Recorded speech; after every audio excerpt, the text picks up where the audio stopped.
Boa tarde, queridos irmãos, tudo bem com vocês? É um prazer estar aqui novamente, mais uma doutrinária da Associação Espírita Fé e Caridade. Para a gente ir iniciando aqui o nosso momento juntos, vamos fazer uma leitura inicial. Opa, só um pouquinho que está dando eco aqui.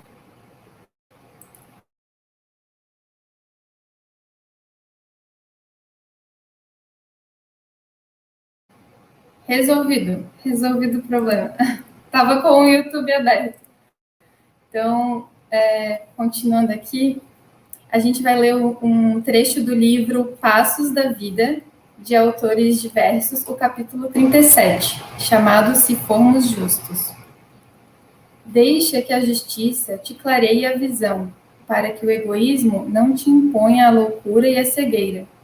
Se formos justos, não nos inclinaremos à censura e à reprovação ante os erros dos semelhantes, porquanto conheceremos de sobra nossas próprias fraquezas.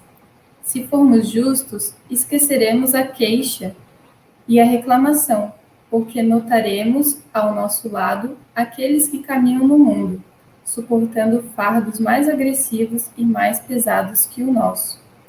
Se formos justos, não exigiremos dos outros demonstrações prematuras de bondade e compreensão, de vez que saberemos quanto nos custa o próprio equilíbrio no escabroso acesso às conquistas morais. Se formos justos, não nos confinaremos ao círculo doméstico, cristalizando-nos nas vantagens particulares, porquanto aprenderemos que as dores do vizinho são iguais às nossas, cultivando por isso a fraternidade que nos quinhoará de alegrias e bênçãos. Sejamos justos e entenderemos a riqueza dos bens que o Senhor nos empresta, sabendo enxergar a indigência e o infortúnio que nos pedem simpatia e socorro. Sejamos justos e perceberemos, enfim, que o trabalho infatigável no bem comum é a única fórmula de paz, suscetível de garantir-nos a felicidade e a segurança, porque os cultivadores da justiça, pelo serviço incessante a todos, conhecem o supremo valor do tempo, convertendo o presente na gloriosa preparação do futuro. Texto de Emmanuel. Então, queridos irmãos, convido vocês agora a gente reunir os nossos pensamentos, respirar profundamente, quem se sentir confortável, fechar os olhos, e a gente ir buscando a sintonia com o nosso Pai, de infinito amor e bondade, infinita justiça. Justiça é essa que sempre vem atrelada com a caridade, que a gente também dirija os nossos pensamentos ao Mestre Jesus e agradeça por todos os ensinamentos, por todos os exemplos dessa justiça que Ele nos deixou, por todo o amparo que Ele ainda nos dá. E também agradecemos por todo o amparo da espiritualidade amiga, benfeitora, por este momento de estarmos aqui reunidos para colher algumas reflexões acerca da doutrina espírita. Que este momento possa ser proveitoso, que a nossa palestrante seja bem inspirada pela espiritualidade e que possamos estar aqui com ouvidos e corações abertos. Que assim seja. Então, queridos irmãos, hoje a palestrante vai ser a Carla Ribeiro. Ela vai falar sobre o tema Jesus e Justiça. Seja bem-vinda, Carla. São Obrigada, todos seus. Ana. Obrigada. Olá, boa tarde a todos. Sejam bem-vindos no estudo do 7º capítulo, então, do nosso livro Jesus e Atualidade. E hoje estaremos abordando Jesus e Justiça. né? Eu vou estar desviando um pouco o olhar, porque eu estou lendo, né? Vou fazer minha colinha aqui, também porque vou ler o texto para vocês poderem acompanhar, né? E tentar discutir um pouco com vocês esses ensinamentos tão ricos que a Joana sempre compartilha conosco. Esse texto de Jesus e Justiça, ele está dividido em 3 pequenos blocos. Ele é um texto relativamente pequeno, né, 1,5 página, um pouco mais que isso. E a minha interpretação desses 3 blocos, né, que eu gostaria de compartilhar com vocês, é que, assim, Joana, num primeiro bloco, né, nesse primeiro bloco, ela traz, assim, muito a discussão do que é a justiça, o caráter educativo da justiça, e a justiça e a evolução moral do homem e a sociedade.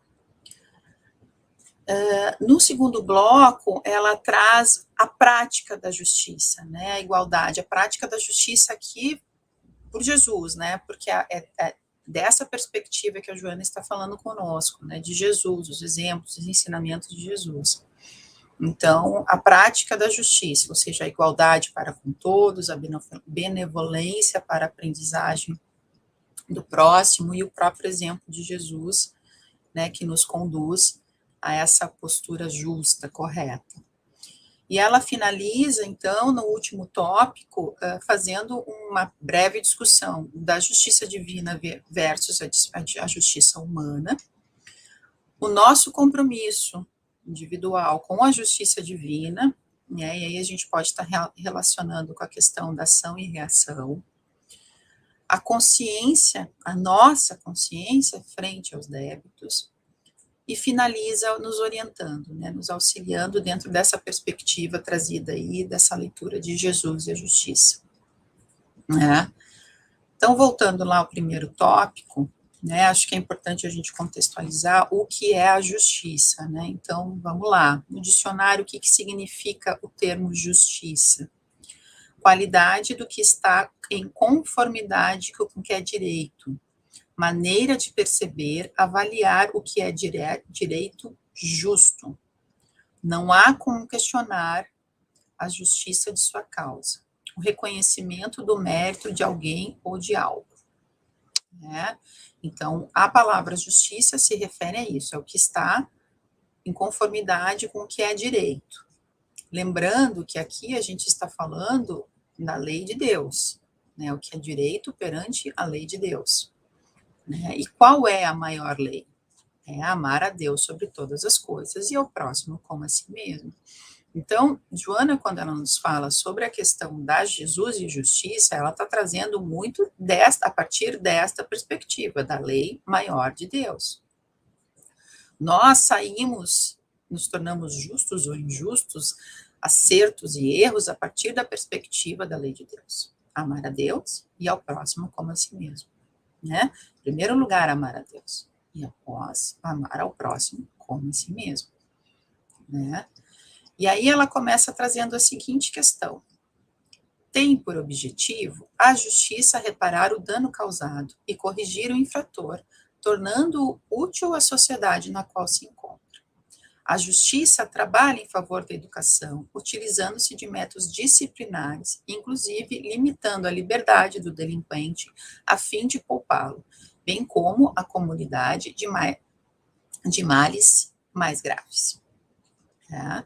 O delito resulta do desrespeito aos códigos estabelecidos de leis que regem os povos, propiciando direitos e deveres iguais aos indivíduos. Quando a justiça se corrompe, o homem transveria e o abuso da autoridade conduz aos extremos da sandice. Né? Então, aqui ela traz o quê? Que a justiça, ela tem, em primeiro lugar, como primazia, a reeducação do delinquente. Reeducar esse sujeito para que ele se torne útil para a sociedade, para si e para a sociedade, que ele volte para o caminho do bem, que ele volte ao trilho dentro da perspectiva da lei de Deus. E aí, apesar dela trazer a questão que a gente sempre associa, né, pelo menos, vou falar, é sempre a minha perspectiva, né, quando a gente pensa em justiça, a gente sempre pensa em termos da lei do homem, né, da lei atual. Então, da lei material, né, que assim, o homem é preso e tem uma restrição de liberdade. E a gente pensa no bandido, no assaltante e tudo mais. Mas o delinquente aqui trazido por Joana não é o bandido que está lá fora, é o bandido que está aqui dentro, né? Nós somos os bandidos, nós somos os delinquentes, somos nós que nos desviamos da lei divina e que podemos ocorrer em injustiças, em atos justos ou justos, corretos, né? E por isso que ela traz também a questão da necessidade de entender essa lei. E se a gente parar e pensar na lei, amar a Deus sobre todas as coisas e ao próximo como a si mesmo, eu pergunto para vocês, como eu vou amar o próximo se eu ainda não sei me amar? Vocês sabem se amar? Vocês que me assistem e acompanham, vocês sabem o que é amar a si mesmo? Vocês sabem o que é colocar limite e se respeitar enquanto sujeito e a partir da perspectiva de como eu me trato, me respeitando, me amando, cuidando de mim mesma, eu possa reproduzir esse amor para com o outro. Então, pensem ao longo do dia, em alguns momentos, o que é amar a si mesmo. Porque é difícil a gente pensar numa prática de amar ao próximo sem saber o que é amar a si mesmo. Qual é o exercício desse amor? Então, fica muito difícil para a gente praticar o amor ao próximo se o nosso amor para conosco mesmo está transviado, está desviado, está errôneo. Né? E, claro, amar-se a si mesmo implica em se dar limites, reconhecer erros. E dentro dessa perspectiva é meio chatinho, porque, assim, dolorido, porque a gente não é tão perfeito quanto a gente gosta, ou gostaria de ser.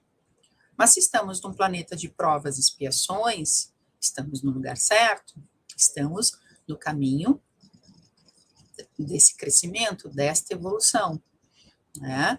Então, acho que é importante a gente entender essa questão do amor para com Deus e para conosco e para com o próximo, né? De exercitar conosco mesmo aquilo que a gente gostaria de poderia exercitar para com o outro, não é? Então, vamos parar para pensar um pouquinho nisso, né? A partir daí que a gente vai estar podendo olhar para a questão da justiça de uma forma mais integral, mais assentada e segura, não é? Então, voltando aqui ao texto, né? Em uma sociedade justa, todos desfrutam de oportunidades iguais de progresso, face a uma idêntica distribuição de rendas. Nela, o forte ampara o fraco, o sadio socorre o enfermo, o jovem ajuda o idoso. Comportamento natural, decorrente de uma consciência clara de dever, que estabelece a felicidade como consequência da solidariedade entre as diversas criaturas. Essa é a lógica que a Joana assim, a partir do momento em que a gente aprende o amor e alcança uma evolução intelectual e moral, esse exercício da sociedade justa trazida para Joana, ela é natural, ela é automática. Se eu tenho mais força, eu auxilio o mais fraco, não é? Se eu tenho mais juventude, eu auxilio o mais idoso. Então, dentro de uma sociedade em que nós temos uma distribuição equânime de renda, equânime de oportunidades e de acesso. Mas nos encontramos no momento atual num planeta de provas e expiações, onde ainda não chegamos nessa questão, nesse momento, nessa faixa, nesse ideal da sociedade justa. Estamos caminhando para isso, né? E aí a Joana traz, à medida que o homem desenvolve os sentimentos e a inteligência se aprimora, as suas leis são mais brandas e a sua justiça mais equânime.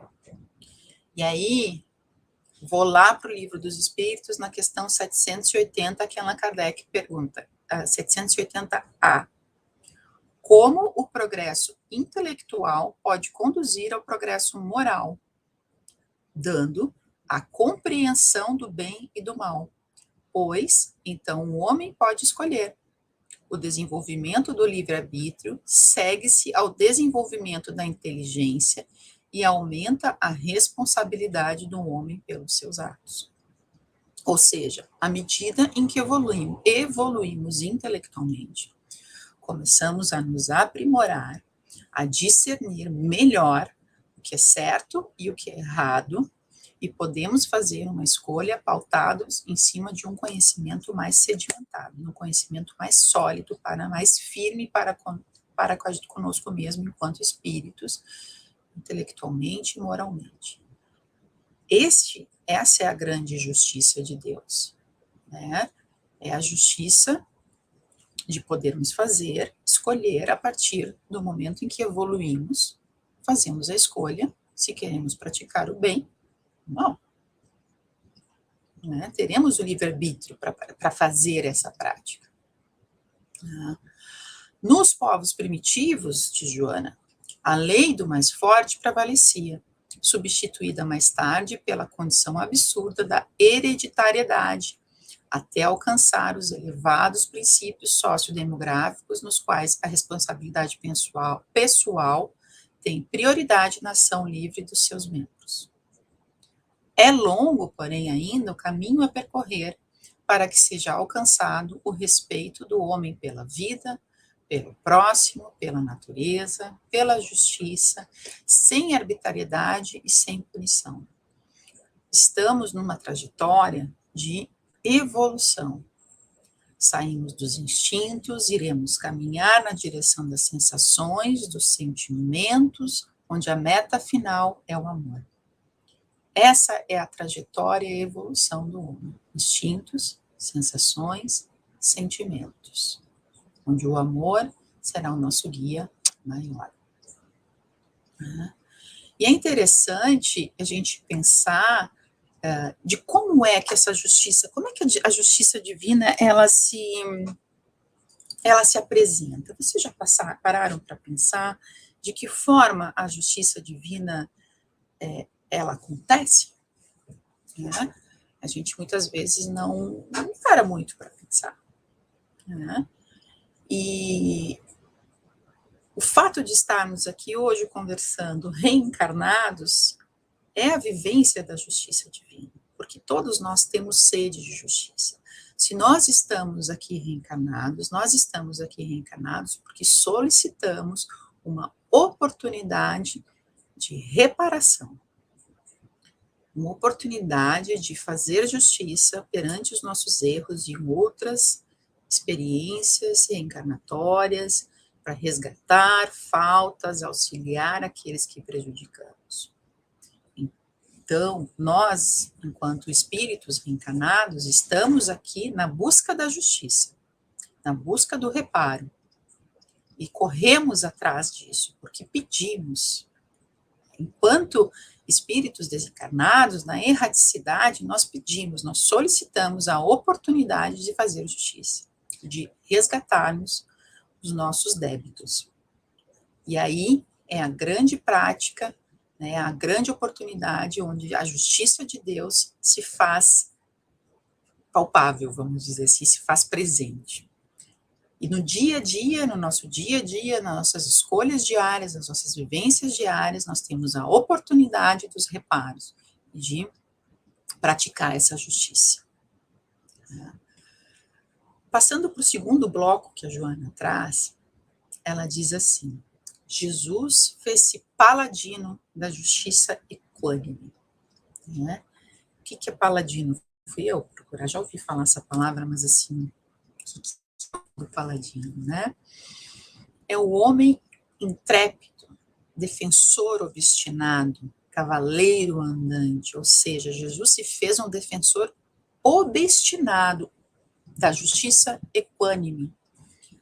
Sua atitude para com as pessoas era sempre a mesma: benevolência com o objetivo da educação. Todo o tempo, nosso Mestre Jesus nos oportunizou com a sua prática, com a sua vivência, com suas parábolas, a oportunidade de aprendizagem. Cada vez que a gente lê uma parábola, ela nos traz uma aprendizagem nova. Nós precisamos nos oportunizar as reflexões que Jesus traz. Não à toa o chamamos de mestre, né? Porque ele é o nosso grande mestre, nosso grande professor, né? De amor, de caridade, de justiça, de igualdade.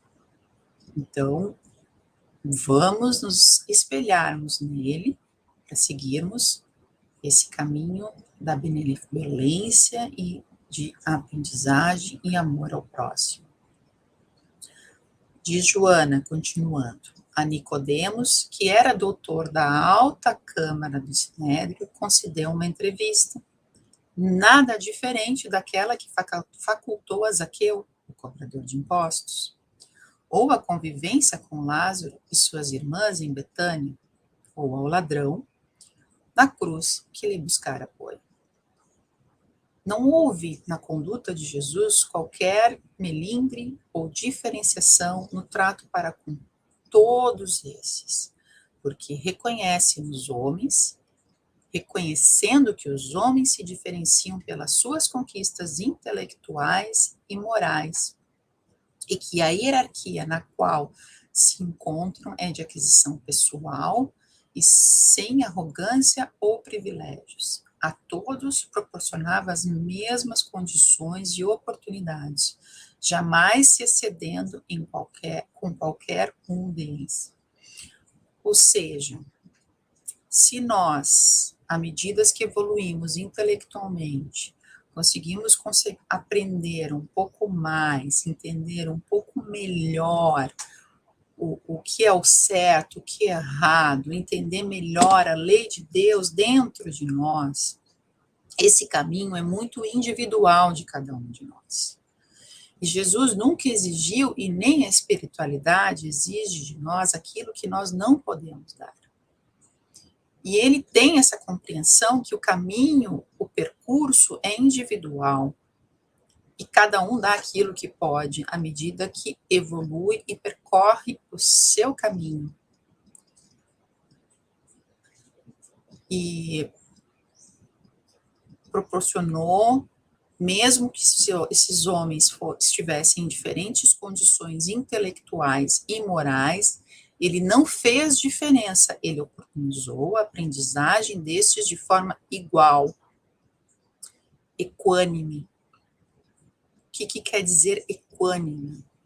Conforme a necessidade de cada um. Essa é a equidade que Jesus traz. Ele não ofertava para aquele que sabia muito menos e nem muito para aquele que sabia menos. Ele ofertava conforme a capacidade, a compreensão e o entendimento daquele. Mas a aprendizagem, a amorosidade, a benevolência de Jesus sempre esteve presente, independente da condição daquele homem, daquele espírito que estava ali na sua frente. Voltando a Joana, a adúltera, ou a vendedora de ilusões, ou aos sacerdotes que o interrogaram, ou aos saduceus hábeis, ou aos fariseus hipócritas, sempre concedeu o mesmo tratamento. Situações diferentes, condições diferentes, o mesmo tratamento de amorosidade, de oportunidade, de aprendizagem, de cuidado, de acolhimento. Né? Quando incentivou os que tentavam quando invectivou os que tentavam envolvê-lo em ciladas sofistas, comprometedoras, usou de energia sem esquecer da compaixão, por sabê-los enfermos da alma, da qual procedem todos os fenômenos do comportamento. mais uma vez, respeito a capacidade daqueles irmãos que, adoecidos, ainda pela incompreensão, pela falta de conhecimento, necessitavam da corrigenda e a fez com amorosidade. Num período de arbitrariedade, foi magnânimo, de abuso do poder, falou sobre a renúncia à arrogância e fez-se humilde de exploração, ensinou a generosidade e a viver. E se a gente ver, lembrar da história de Jesus, ele viveu o que pregou. Não muitos, como a gente vê hoje, que pregam o que não vivem. Aquele ditado, faça o que eu digo, mas não faça o que eu faço. Que é um ditado bem comum na atualidade, que a gente escuta, eu escuto desde criança, em vários contextos, já escutei, e Jesus viveu o que pregou. E esse é o grande exercício que a gente tem que começar a fazer. Viver o que pregamos. Viver o que falamos. Não fazer o que dizemos. E não faço o que eu digo, mas não faço o que eu faço. Esse é um exercício que temos que nos colocar e nos manter firmes. É fácil? Não, não é fácil, porque estamos numa trajetória evolutiva. Ainda vamos tropeçar nas pequenas pedras e ainda vamos passar por processos evolutivos, estando onde estamos, no planeta de provas e expiações. Joana traz ainda, dentro deste bloco, propôs que a nossa não fosse a justiça dos fariseus, que moralmente doentes esfalfavam os fracos, exploravam as viúvas e as crianças, aproveitando-se da situação. E quando Pilatos queria lavar as mãos culpadas pelo pusilânime do caráter, lhe disse que tinha o poder e a autoridade sobre ele. Redarguiu-lhe que estes lhe haviam sido concedidos, desde que, por sua vez, ele também se encontrava sobre uma condição maior, porque o verdadeiro poder, a excelente justiça, vem de Deus. O que a Joana quis dizer aí? Que não foi Pilatos quem decidiu a condição de Jesus naquele momento. Nem o povo, quando Pilatos lava as mãos e coloca para que os outros decidam. Tudo aquilo que aconteceu estava acontecendo pela autorização de Deus. Era a forma de conduzir a situação para que nós, humanos, aprendêssemos, humanos enquanto espíritos encarnados, aprendêssemos, compreendêssemos melhor o ensinamento que Cristo quis nos trazer. E aí reforça, porque o verdadeiro poder, a excelente justiça, vem de Deus. E aí, Joana, no terceiro bloco, nos traz as seguintes questões. Emaranhado nos próprios erros e tropeçando nas malhas da incompleta justiça humana, reeduca-te. Lembrando que aqui ela vai começar a trazer as orientações para que a gente faça a reflexão da questão da justiça. Então, emaranhado nos próprios erros e tropeçando nas malhas da incompleta justiça humana, reeduca-te. Reconcilia-te sem demora com teu adversário, enquanto estás a caminho com ele, para que não suceda que ele te entregue ao juiz e que o juiz te entregue ao seu ministro e sejas mandados para a cadeia. Em verdade te digo que não sairás de lá enquanto não pagares o último centavo. Mateus capítulo 5, versículo 25 a 6. Ou seja, reconcilia-te agora. Aproveita a oportunidade desta encarnação para reconciliar-te com o teu adversário, com os teus débitos, com as tuas faltas, pois a justiça será feita. Porque se teu adversário te entregar, irás preso, pairar até o último sentiu, como coloca Mateus.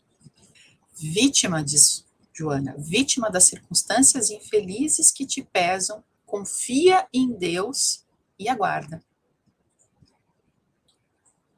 Aqui, ela trata da reforma íntima.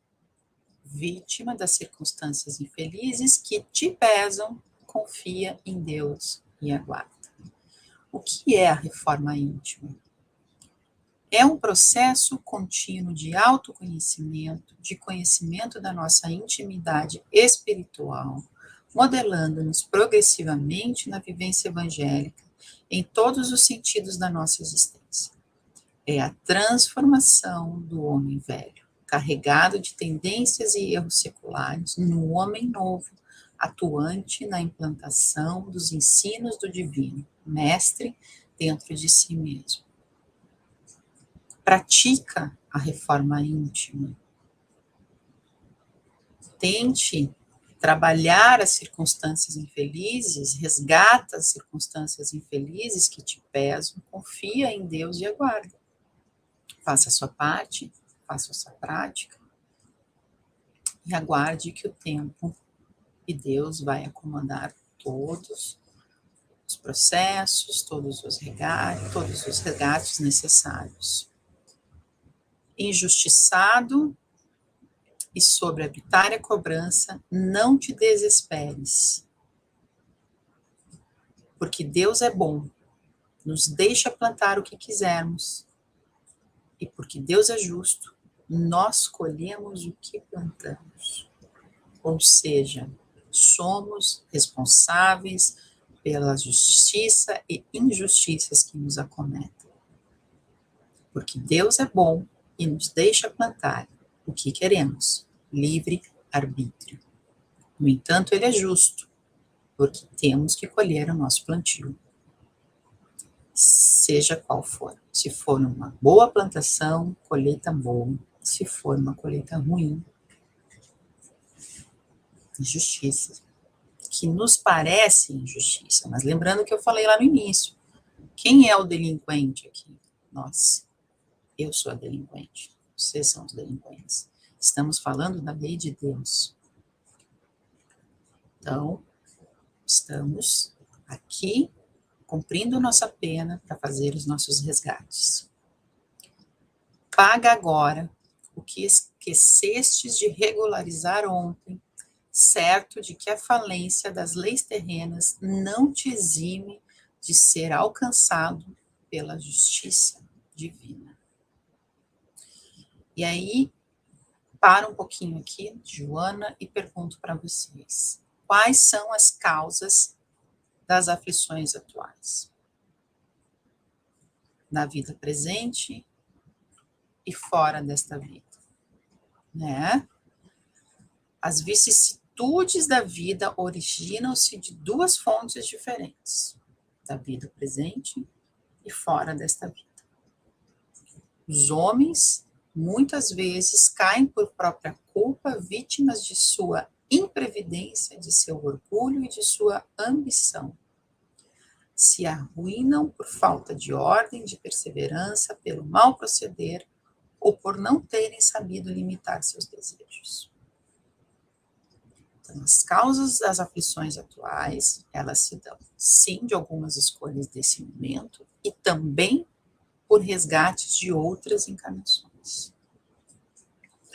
Voltando a Joana, ela nos diz, melhor que esteja sob a reparação de compromissos dos quais não te recordas, do que gozando de liberdade física, mas carregando a consciência culpada que se esconde na ilusão.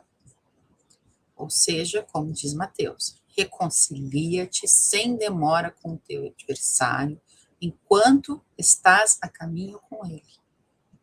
Aproveite a oportunidade agora, hoje, porque, como diz Joana, a real justiça sempre encontra um infrator. Sempre. Pode escapar da justiça do homem, mas da justiça divina não há escapatória. Sempre, a justiça real sempre vai encontrar o infrator. Por tua parte, finaliza Joana, ser justo, equânime para com todos, tomando como modelo de comportamento Jesus, que nunca se recusava. E aí eu volto a vocês com o que comentei no início. Amar a Deus sobre todas as coisas e ao próximo como a si mesmo. Para aprendermos a amar, precisamos fazer o exercício do amor para conosco mesmo. Como eu me amo, como eu me cuido. Para assim praticar exercício de amor para com Deus em primeiro lugar e para com o próximo, para fazer ao próximo a mesma prática que tenho comigo, que é de amor. Obrigada, gente. Espero que eu tenha sido clara, né? E que eu tenha auxiliado vocês a compreender um pouquinho do tema de Jesus e a justiça trazido pela Joana. Mês que vem a gente volta com o capítulo 8, Jesus e o dever. Obrigada. E dando continuidade, que eu faço também a prece final, então não se assustem. Eu continuo aqui com vocês mais um pouquinho. E embalados aí pela reflexão de Joana e de Jesus, vamos elevar nosso pensamento a esse mestre tão amoroso e justo, que na sua prática nos oportunizou o exemplo do amor ao próximo, do amor a Deus, sabendo dar limite aos que abusavam destes, de forma amorosa, acolhedora e principalmente educativa. Que possamos abrir nossos corações para os processos de aprendizagem trazidos pela vida, que possamos nos despir da vaidade, do orgulho e do egoísmo, péssimos conselheiros frente a atitudes e a posições que devemos tomar. Sejamos, na medida do possível, humildes e firmes, para tomarmos condutas mais assertivas e mais próximas à lei de Deus. Obrigado, Senhor, pela oportunidade da reflexão nesta tarde. Vamos todos em paz, amparados pela espiritualidade amiga. Que assim seja. Tchau, tchau, pessoal.